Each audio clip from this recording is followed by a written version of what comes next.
Anoche, Felipe Calderón presentó los retos que enfrentamos, los problemas de México y las políticas públicas para resolverlos. Es, como lo dice el título, un libro en el cual Felipe Calderón hace un recuento, una revisión de políticas públicas, lo divide en 11 capítulos, uno de ellos tiene que ver con seguridad, pero está también la economía, la infraestructura, educación.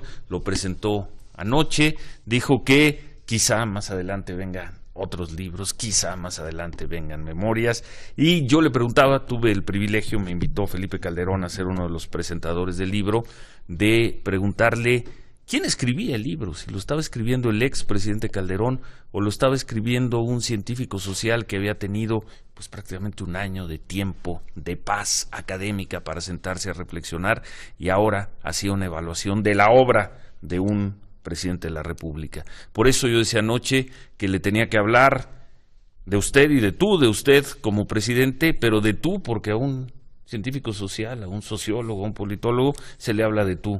Y hoy vienes a presentar tu libro, así que, ¿cómo estás, Felipe? Muy bien, Ciro. Qué gusto tenerte aquí, buen día. Muy contento y agradecido por estar en tu programa, contigo, con todo tu auditorio. También contento por recuperar el Felipe de siempre, porque ya finalmente, al no tener el cargo de presidente, pues ya el usted hacía unas distancias enormes y difíciles. Y bueno, eso me tiene contento.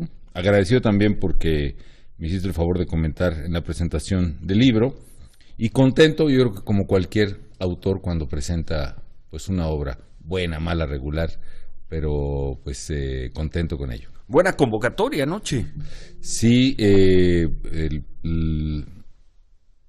por momentos algunos amigos muy entusiastas, digamos, otros. Sí, pero bueno, yo espero que este libro pueda ser útil para el análisis, pues no solo de la gente que me quiere o que me apoya o que me estima, sino también para toda persona que tenga pues críticas, dudas, cuestionamientos a fondo sobre lo que fue mi gobierno. Creo que el libro le puede ser de utilidad como para tener quizá otra perspectiva, datos nuevos, otro esquema de análisis. Bueno, antes de entrar en el contenido del libro, déjame abrir con una anécdota. Al final se le dio la palabra a algunas personas, ya por la hora, no fueron muchas, 5 o 6 personas, y la última en hablar, un joven, dijo que qué pena que en México no existía la reelección, porque si no, tú deberías seguir siendo el presidente. Tú rápidamente lo paraste, pero antes habías dicho algo que me llamó mucho la atención. Decías, es responsabilidad de un expresidente,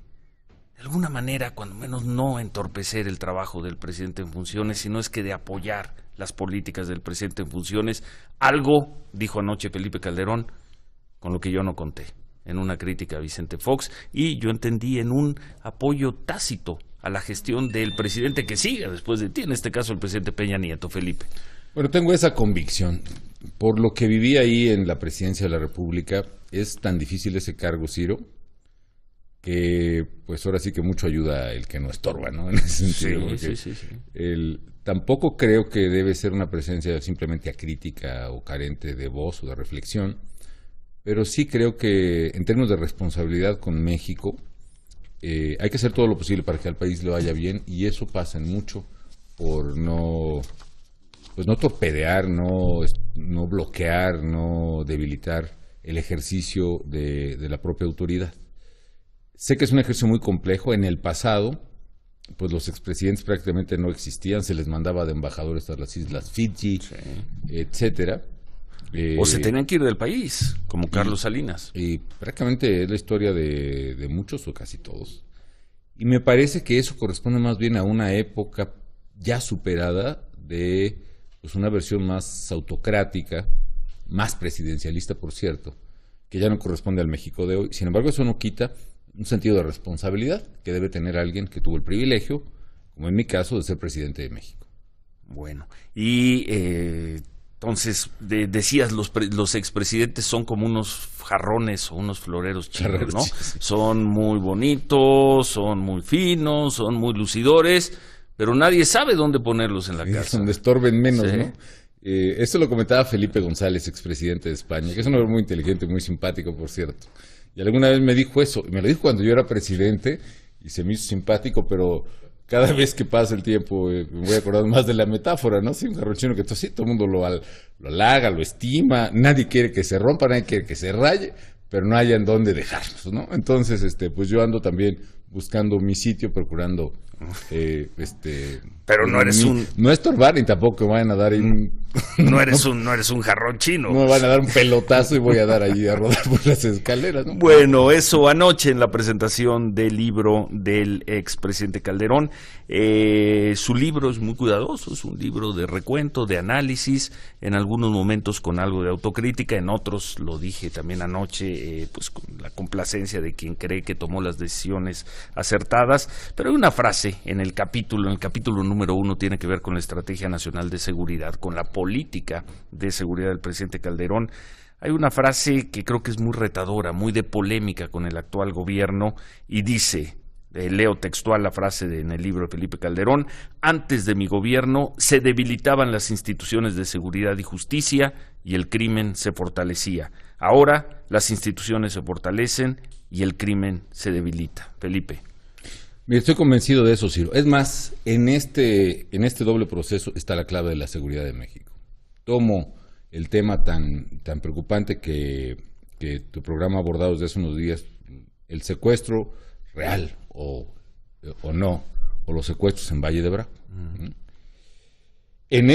No solo en esa municipalidad, sino en esa región, yo estoy convencido que en la medida en que se fortalezcan las policías, el Ministerio Público, los jueces, las propias autoridades políticas, en esa medida se va a debilitar la criminalidad, incluyendo secuestros, extorsiones, etcétera. ¿Qué es lo que es evidente? Es tan débil, o es tan frágil, o quizá está tan penetrada la institucionalidad ahí, que la gente ni siquiera confía en denunciar ahí. Entonces, lo que sostengo en mi libro es: llega un momento en que los criminales primero son tolerados, luego son finalmente empiezan a penetrar una parte de la autoridad y luego llegan a cooptarla completamente. Pasan tres cosas. Primero, muchas veces la policía empieza a actuar no en favor de los ciudadanos, sino en favor de los ladrones y secuestradores.